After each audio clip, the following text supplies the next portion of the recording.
ఇప్పటికిప్పుడు నేను ఎప్పుడు కూడా ప్రజలతో టచ్లో ఉంటా. ఇప్పటికిప్పుడు ఒక నెల రోజులు దాదాపు 40 రోజుల కింద నేను ఒక సర్వే చేపించిన ఆదిలాబాద్లో. అసలు కంది శ్రీనివాస్ రెడ్డి గురించి, రేవంత్ అన్న గురించి, ప్రజాపాలన గురించి ఏమనుకుంటుందంటే ఒక్కటి మీకు చెప్తున్నాను, ఎంత ప్రజలు ఇప్పటికిప్పుడు ఎలక్షన్ జరిగితే 40,000 ఇప్పటికిప్పుడు ఎలక్షన్ జరిగింది. ఎక్కడికి వెళ్ళొచ్చింది ప్రేమ? ప్రజలు అనుకుంటున్నారు సీనాల లాంటి మంచి మనిషిని మనం ఓడగొట్టుకున్నామే అని. మీరు అడగండి, మీరు ఎక్కడికి వెళ్ళారో అడగండి, మీరు అడగండి. మా సీనన్న ఆఫీస్కి వస్తే ఛాయ్ తాగండి పోనీయాడు, బుక్కెడు పువ్వు తినండి పోనీయాడు, ప్రేమ చేస్తాడు, మర్యాద చేస్తాడు, ఎవరిని కూడా ఒక మాట అన్నాడు. ఒక్కటి గుర్తుపెట్టుకోండి, రేవంత్ రెడ్డి అన్న మనందరి నాయకుడు. నేను తనల్ని నమ్ముకున్నా, నేను రేవంత్ రెడ్డి గారిని నమ్ముకున్నా, రాహుల్ గాంధీ గారిని నమ్ముకున్నా. నాకు రేవంత్ రెడ్డి అన్న ఏమి తక్కువ చేయండి. నా రాగని మీ అందరికీ నేను చెప్తున్నా, రేవంత్ రెడ్డి గారి లాంటి నాయకుడు, ఒక కారణ జన్ముడు, కోట్లాది మంది ప్రజలలో పుడతాడు. విలక్షణమైనటువంటి వ్యక్తిత్వం రేవంత్ రెడ్డి గారిని. నమ్ముకుంటే తన ప్రాణం పోయినా కూడా నమ్ముకున్నటువంటి వ్యక్తికి తప్పకుండా ఆకలి తీర్చేటువంటి వ్యక్తి, సహాయం చేసేటువంటి వ్యక్తి మన ముఖ్యమంత్రి రేవంత్ రెడ్డి గారు. అందుకే ఈరోజు ముఖ్యమంత్రి అయ్యారు. అర్థమైందా? అందుకే ఈరోజు ముఖ్యమంత్రి అయ్యారు. ప్రజలు ఇంటికి కాంగ్రెస్ పార్టీ గాంధీ భవన్కి అధికారాన్ని తెచ్చిండ్రు రేవంత్ రెడ్డి గారి నాయకత్వం కృషి ఫలితంగా. మీరందరూ కూడా గుర్తుపెట్టుకోవాలా, 7 అన్నదమ్ములలో రేవంత్ రెడ్డి అన్న అనేక కష్ట నష్టాలు ఓడ్చుకొని పెరిగిండు. పార్టీ కోసం, మీరందరికీ తెలుసు లేదో, పార్టీ కోసం తన యావదాస్తిని పార్టీ కోసం ఖర్చు పెట్టినటువంటి వ్యక్తి రేవంత్ రెడ్డి గారు. మీరందరికీ తెలియని విషయం ఇదంతా. అటువంటి మహనీయుని ఈరోజు బర్త్డే, పుట్టినరోజు జరుపుకోవడం నాకు చాలా సంతోషంగా ఉంది.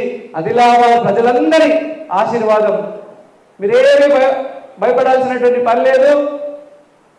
మీ అందరికీ కేవలం 2 నెలల నుంచి 3 నెలల ఆదిలాబాద్కి 2 పెద్ద పదవులు రాబోతున్నాయి. మీరు గుర్తుపెట్టుకోండి, మీరు అతిపెద్ద పదవులు రాబోతున్నాయి 2 నెలల నుంచి 3 నెలల కాలంలో. ఇది ఒకటే గుర్తుపెట్టుకోండి, ఖర్చు పెట్టితే, పార్టీ కోసం కష్టపడితే, పార్టీ కోసం ఖర్చు పెడితే, పేద ప్రజలకు దగ్గర ఉంటే, కార్యకర్తలకు అందుబాటులో ఉంటే, పార్టీని స్ట్రెంథెన్ చేసి కాంగ్రెస్ పార్టీని వాడవాడగా బలోపేతం చేశాం. ఎక్కడైతే కాంగ్రెస్ పార్టీ క్యాడర్ లేదు, ఎక్కడైతే కాంగ్రెస్ పార్టీకి సరైన నాయకత్వం లేదు, అక్కడ మంచి మంచి నాయకుల్ని తీసుకువచ్చి ఇదంతా అధిష్టానం దృష్టిలో ఉన్నది. లోక్సభలో ఒక్కొక్క ఇంటికి పేర్చుకుంటా 37 ఓట్లు పెంచినాం.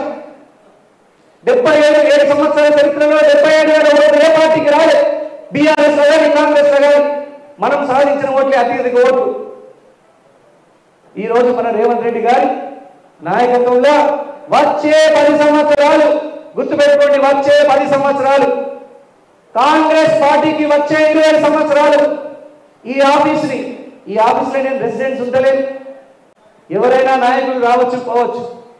ఈ ఆఫీస్ గురించి మీరు ఎక్కడైనా అడగండి, ఢిల్లీ నుంచి ఢిల్లీ దాకా కంది శ్రీనివాస్ రెడ్డి ఆఫీసు బ్రహ్మాండంగా ఉంటుంది. మన గాంధీ భవన్ తీరు ఉంటుంది అంటున్నాడు. అవునా కాదా? మీరు గాంధీ భవన్ పోయినా మీ సీనన్న ఏం ఆఫీస్ కట్టిండి ఆదిలాబాద్ అంటున్నాడా లేదా? పువ్వులలో సువాసన, మనిషి యొక్క గుణము దాస్తే తాగది. గుర్తుపెట్టుకోండి.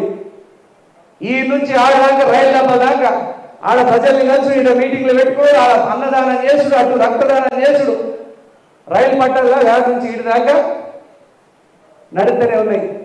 మీరు ఒక్కటి గుర్తుపెట్టుకోండి, నేను కూడా రేవంత్ అన్న యొక్క వ్యక్తిత్వానికి, మంచితనానికి ఫిదాయిగా, ఆయన రేవంత్ అన్న యొక్క మంచితనానికి నేను సెల్యూట్ చేస్తున్నా. ఆయన యొక్క మంచి మనసుకి, కష్ట జీవన విధానానికి, బహు కష్టజీవి, జిద్దు మనిషి, పట్టిన పట్టు విడువడు బిడ్డ, మొండి మనిషి, మొండి గతం. అందుకనే కేసీఆర్ సర్కార్ని కూలగొట్టగలిగినటువంటి ధీరుడైండు.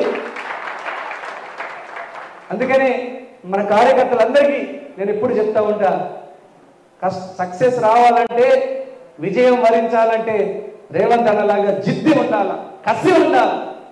అందుకే విజయం వస్తుందని దేవుడు ఆయనకు ఆరోగ్యాలు ప్రసాదించి రేవంత్ రెడ్డి గారు 10 సంవత్సరాలు ముఖ్యమంత్రిగా ఉండి తెలంగాణ ప్రజలకు గత 75 సంవత్సరాలలో ఎన్నడూ చూడని